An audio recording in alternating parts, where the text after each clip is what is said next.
sa daily devotion, and I pray, O God, maging maliwanag sa amin ang biyaya mo, ang biyaya ng iyong kaligtasan, ang biyaya, Panginoon, ng iyong pag-ibig sa bawat isa.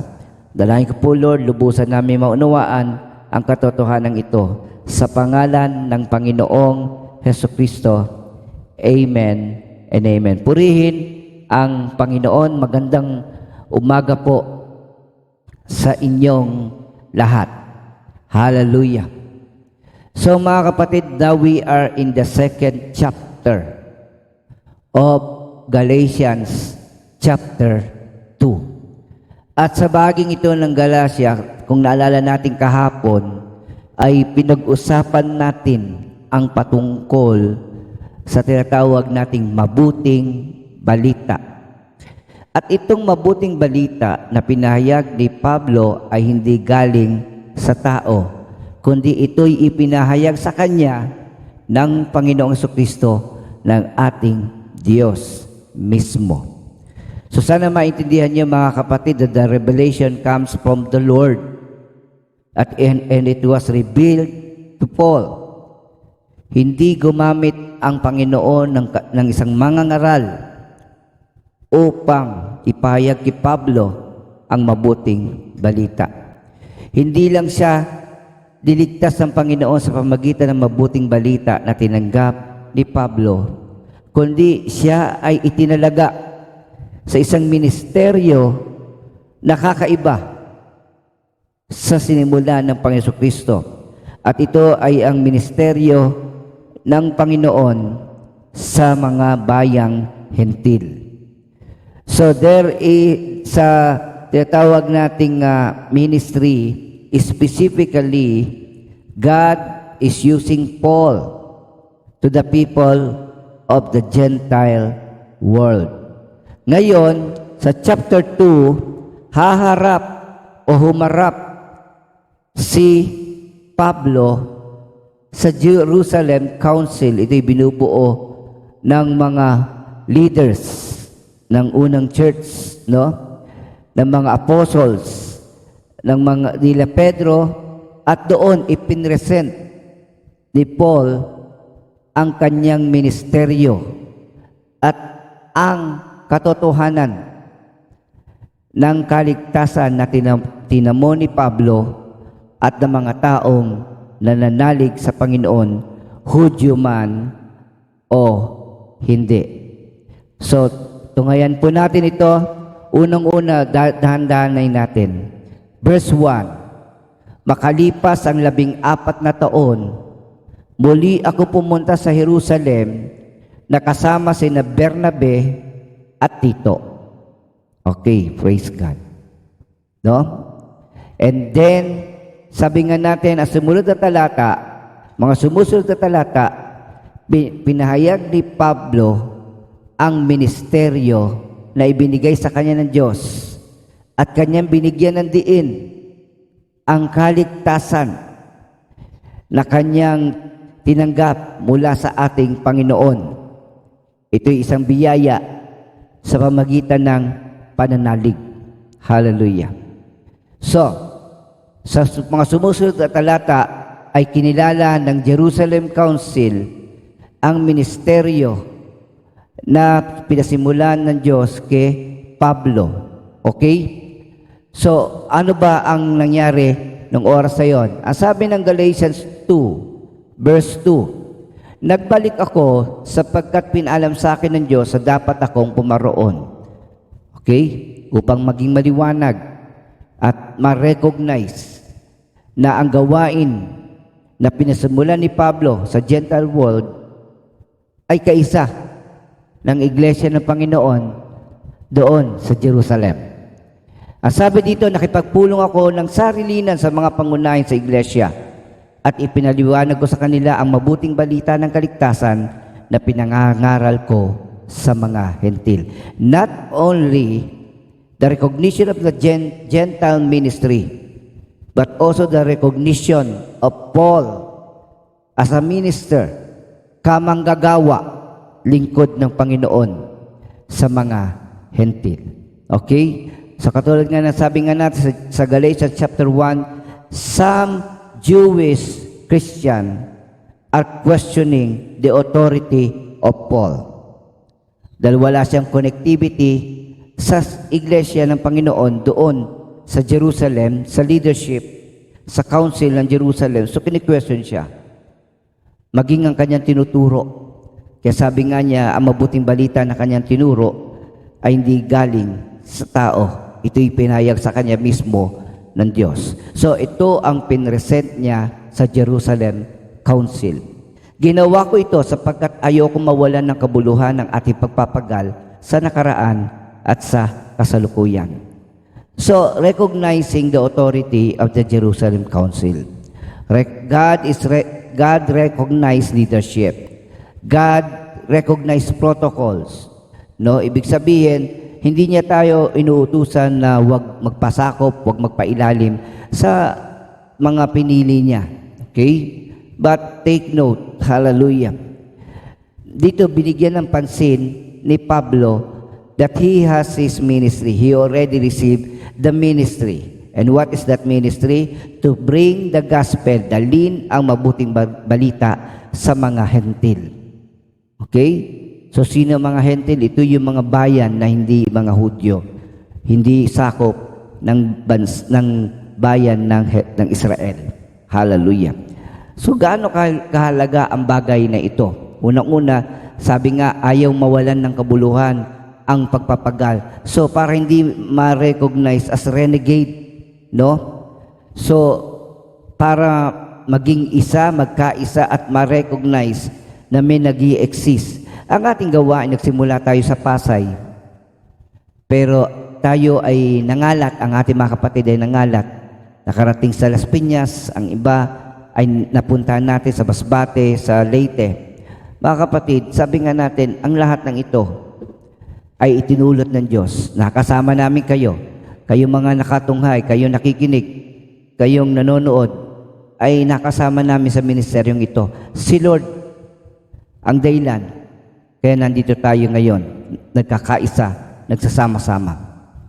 Kaya mo naririnig ang mabuting balita, ang salita ng Diyos, sapagkat itinulot ng Panginoon na magtalaga siya ng mga tao na gagamitin niyang daluyan, hindi lang sa pagpapayag, maging sa kakayahan na maikalat ang mabuting balita sa buong mundo. Hallelujah. So never forget, there is no such thing as audience in the ministry. Kung ikaw ay tagapakinig lamang, kapatid, isip-isipin mo, kailangan mong sundin ang kalooban ng Diyos. When you become hearer only, sabi nga, para ka isang tao na tumingin, no, sa salamin, at nung makita mo ang iyong itsura, wala ka namang ginawa. So, similar itong ginamit ni Santiago na limbawa ng mga taong nakikinig lang pero hindi sinasagawa ang kalooban ng Diyos. Brothers and sisters, we see here, nakita natin dito that the life of Paul is not only a life full of knowledge, but also obedience. Sapagkat ano silbi na natutunan mo kung hindi mo naman ito isasagawa sa buhay mo. Hallelujah. Tuloy natin. Ang sabi dito, ang kasama niya ay si Tito. Okay? At si Bernabe. Ang sabi dito, binigyan niya ng diin na si Tito ay kasama, gayong siya ay isang Griego ay hindi napilit patuli. So this is the first time that circumcision was discussed sa council. Bakit? Kasi ang circumcision ay isang tradisyon o naganap ito mula kay Abraham, isinagawa ito hanggang sa lahat ng mga Hudyo. So lumalabas dito sapagkat sila yung mga Hudyo, so automatically lahat ng mga kalalakihan dito ay nagpapatuli. Okay? So they recognize yung tinatawag nating circumcision. But the problem is, how about the Gentile? Sila ba ay kinakailangang magpatuli? Okay? Ito ang nililiwanag ni Pablo. Do we need to follow the elementary tradition, the old tradition? No? Kung ano yung sinasabi sa Bible, yung circumcision, at yung mga religious ceremony na tinutukoy. Sabi nga ni Pablo sa Colosas, sabi nga hindi ito yung Panginoon, ito ay mga symbols that only reminded us of the truth. No, hindi ito ang truth. Okay, so binigyan niya ng pansin at binigyan niya ng diin na ang kaligtasan ay nakuha sa biyaya ng Diyos sa pamagitan ng pananalig. Tingnan natin. Bagamat ibig siyang ipatuli ng ilang taong nagpanggap ng mga kapatid at nakihalubilo upang tiktikan ang ating kalayaan mula kay Kristo Jesus, kami ibig nilang ipaalipin.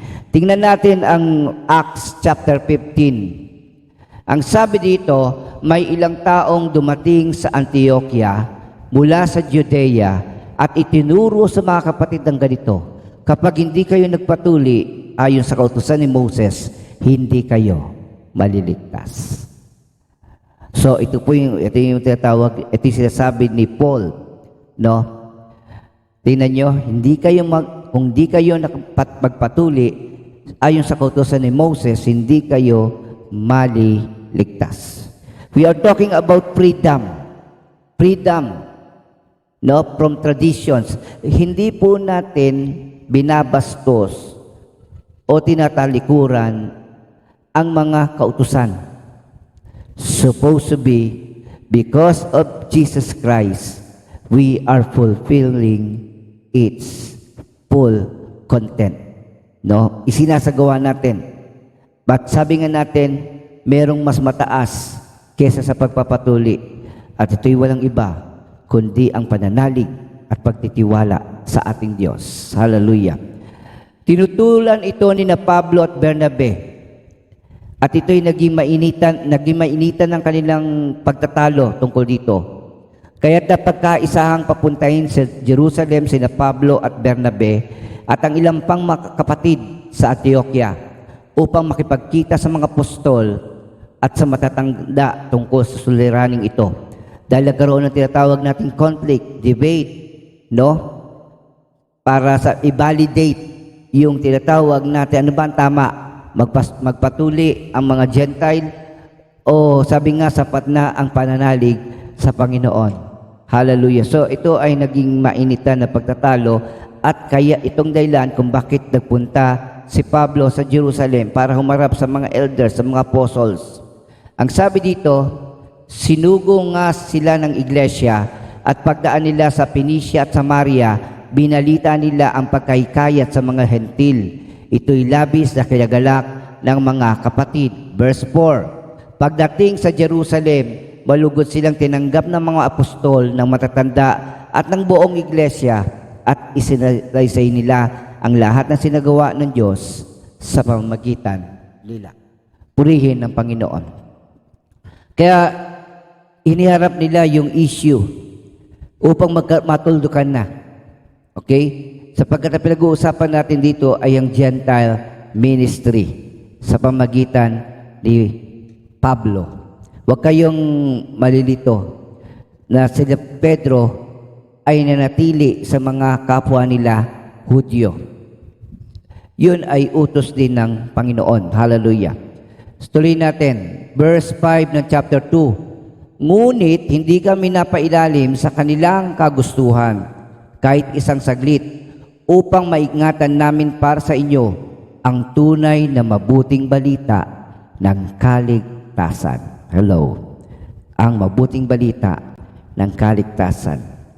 Ibig sabihin, ang pananalig kay Kristo, ang kanyang pagkapako sa krus, ang kanyang sakripisyo sa krus para sa ikatutubos ng ating kasalanan at ang kanyang muling pagkabuhay at pagbibigay sa atin ng kaligtasan, bunga ng kanyang pagwawagi mula sa kamatayan at mula sa kasalanan.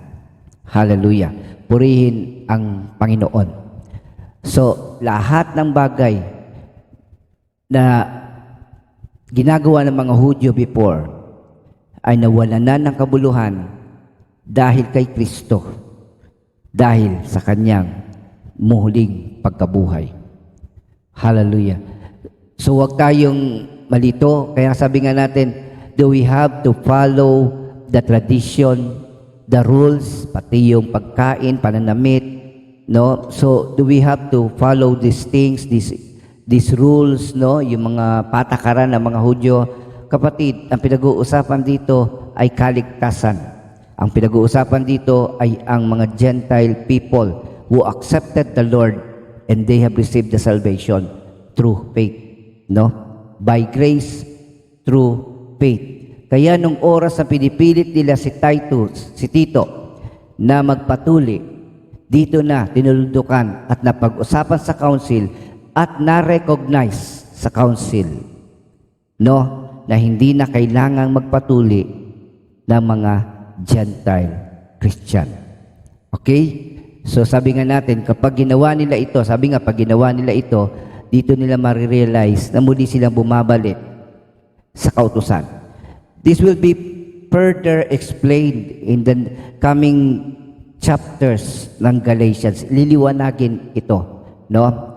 Kaya sabi dito, ano naging reaction ng council? Tinanggap ba nila ang sinasabi ni Paul na hindi na kailangan na magpatuli ang sinuman dahil ang pagpapatuli ay muling pagbabalik sa tinatawag natin pagkaalipin, gayong pinawalang sala na tayo at tunay nga pinawalang bisa na sa atin ang talikala ng kasalanan sa pamagitan ng kautusan. Hallelujah. Ngunit walang pinuna sa mga sinabi ko, yaong mga kinikilalang pangunahin. Hindi mahalaga sa akin kung sino man sila sapagkat walang tinatangi ang Diyos. So, nagkaisa sila at nagkasundo sila, no? This is not, hindi ito yung nagsasabi na walang respeto si Pablo. But to the extent, sana maintindihan natin na ang ating pananalig at pagtitiwala ay sa Diyos at sa Diyos lamang. We are only servant. Sabi nga sa Bible, sabi nga ng isang nabasa kong quotation, kung titingnan mo daw yung leader, the word leader in the Bible, napakakonti ng bilang na mababasa mo yung word na leader, pinuno. But when you look at the Bible on the word servants, napakarami. So we are talking about servants of the Lord, that the leaders are servant. Kaya nga sabi ng Panginoon, ako'y naparito, hindi para paglingkuran, kundi para maglingkod. Okay, so ano nangyari dito? In conclusion, salip, kinilala nilang ako'y hinirang ng Diyos upang mangaral ng mabuting balita ng kaligtasan sa mga hentil. So binasbasan siya doon. So siya ay ni-recognize. Kaya kahit saan siya magpunta, kahit may manggulong mga Hudyo, maliwanag na sila ay may isang recognized ministry. Sana maintindihan nyo, hindi pwedeng lahat ay magpasimula ng gawain. So, hindi pwede na nagbahagi ka ng salita ng Diyos, magtatayo ka ng sarili mong simbahan. Yung pagtatayo ng gawain ng Panginoon, simbahan, ay isa ring calling. So si Lord mismo ang nagbubukas. At siya ang pumipili ng mga tao upang maging katuwang sa paglilingkod. Kaya nga mga kapatid, yan ang kasaysayan ng lahat ng mga simbahan, ng mga iglesia ng Panginoon. No? Kahit ang JOP ministry. Hallelujah. No, kung paano ito binuksan for more than 30 years ago, ito ay sa tulong at kapangyarihan ng Diyos at hindi sa kakayahan ng tao. So sabi dito, ang Diyos na umirang kay Pedro bilang apostol sa mga Hudyo, ang siya ring umirang sa akin bilang apostol sa mga Gentiles. So, sa mga hentil. So, ibig sabihin, ni-recognize. Okay, ni-recognize ng council ang ministry ni Paul.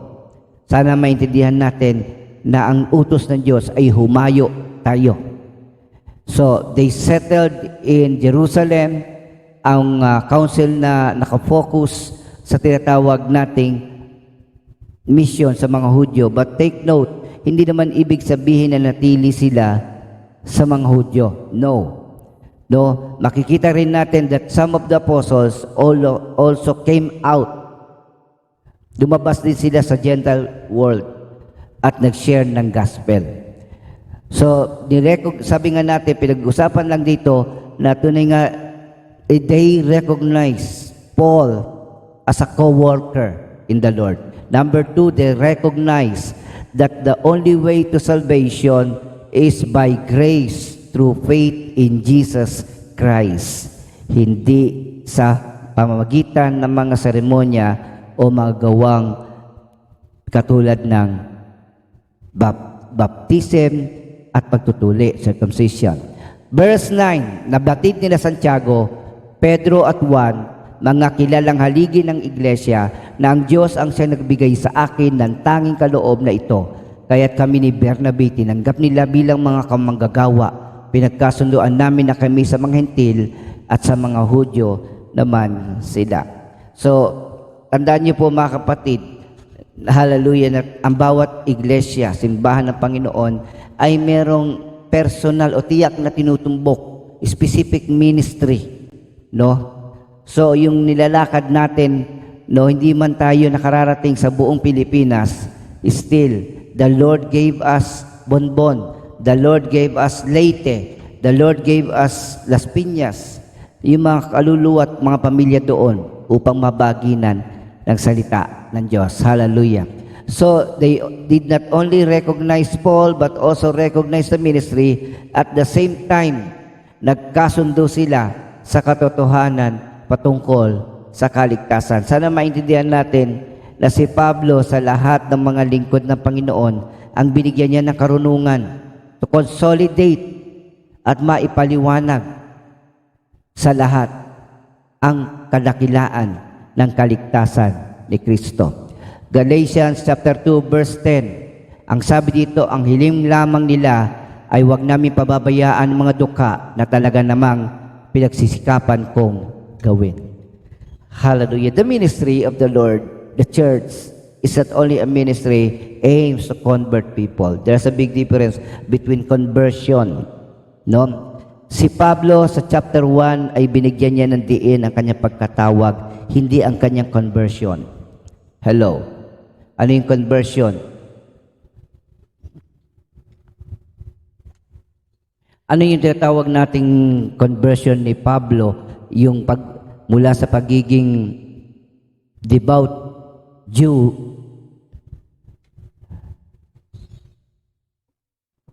sa pagiging isang passionate Jewish, fanatic Jewish, ay naging isang fanatic Christian.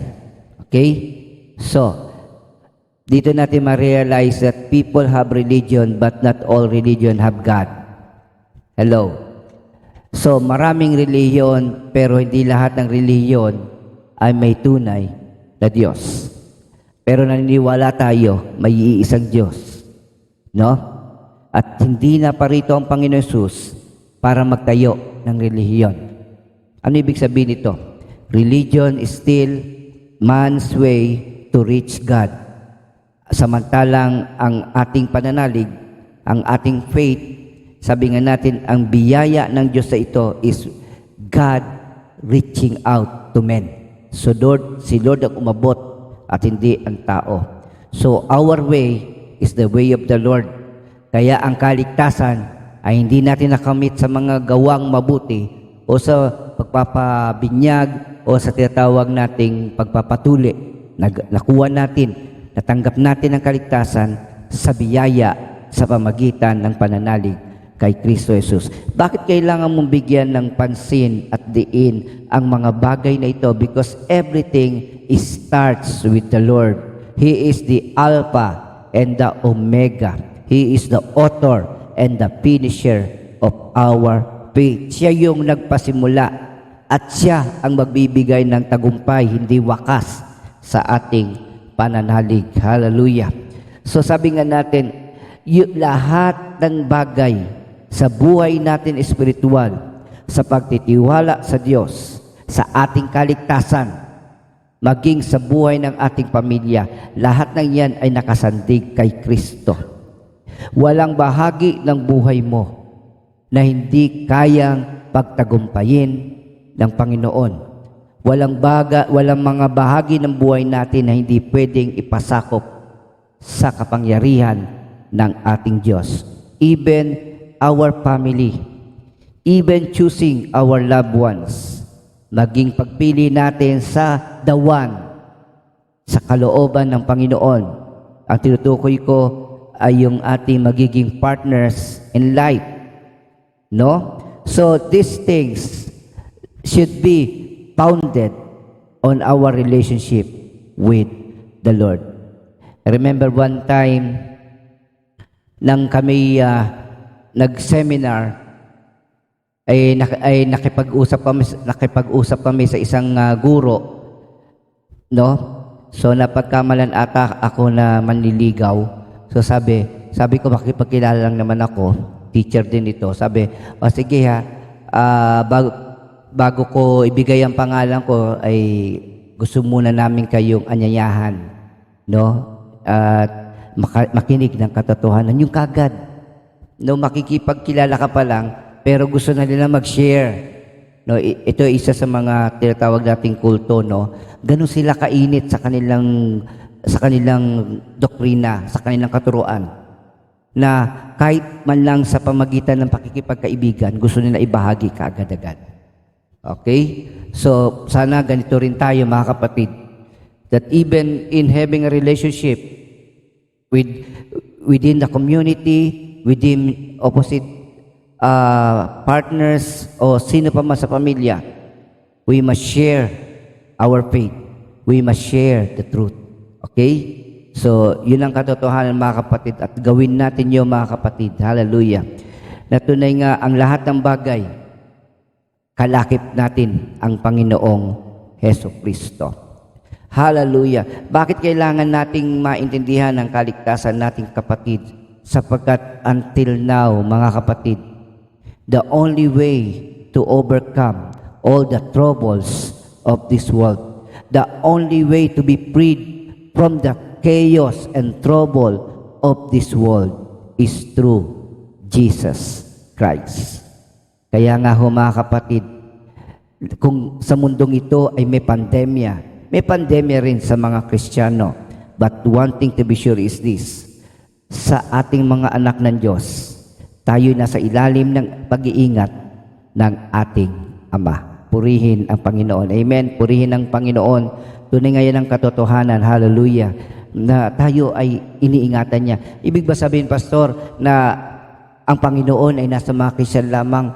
Kapatid, the reason why the Lord's grace and mercy and power is with the Christian because we allowed God. We allowed God. Pinayagan natin ang Panginoon na kumilos sa ating buhay as our Lord and Savior. Hallelujah. Purihin ng Panginoon. Palakpakan natin ang ating Diyos. Hallelujah. So mga kapatid, ikaw ba ay ligtas? Paano mo paano mo nakamtan ang iyong kaligtasan? Kapatid, isulat natin, i-type natin sa ating comment section. Hallelujah. Sa biyaya sa pamamagitan ng pananalig kay Kristo Jesus. By grace, through faith, we receive our salvation.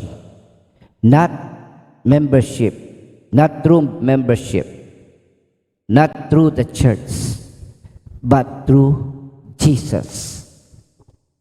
By the grace of God, through faith. Amen? Amen po ba, mga kapatid? Hallelujah. Kapatid, hallelujah.